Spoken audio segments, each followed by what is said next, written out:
વિજયનગર તાલુકાના કાલવણ વસાહત વિજલાસણના જંગલ વિસ્તારને લઈ ગામના આજુબાજુના ખુલ્લા સીમાડામાં ખેતરોમાં ભયંકર આગ લાગી. ભયંકર આગને કાબૂમાં લેવા ગામના ગ્રામજનોએ ડોલો ચરો ભરી પાણી આગમાં નાખતા રહ્યા, છતાં પણ આગ કાબૂમાં આવી ન હતી.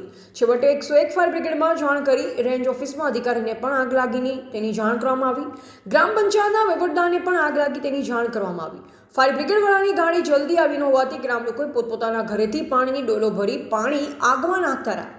ઘરોમાં પાણી પણ ખૂટી ગયા, પણ આગ કાબૂમાં આવી ન હતી. વારંવાર ફાયર બ્રિગેડમાં ફોન કરવાથી છેવટે ફાયર બ્રિગેડની ગાડી આવી પહોંચી તાત્કાલિક લાઈવ બંબા ચાલુ કરી કલાક સુધી પાણીનો મારો ચલાવી ફુવારાથી આગને કાબૂમાં મેળવાઈ.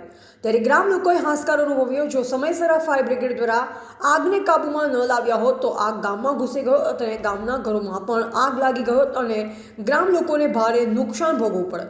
વારંવાર આવી ગમે ત્યારે ગમે ત્યાં આગ લાગી જાય છે. આગ લગાડવામાં આવે છે કે આગ અજાણતા લાગે છે તે સમજાતું નથી. તો સરકાર આ બાબતે ફરીવાર આવા બનાવ ન બને તેની તપાસ કરી આગળની કાર્યવાહી કરવી જોઈએ. રિપોર્ટર જયેશ ઠાકોર સાથે શૈલેષ પટેલ, સાબરકાંઠા.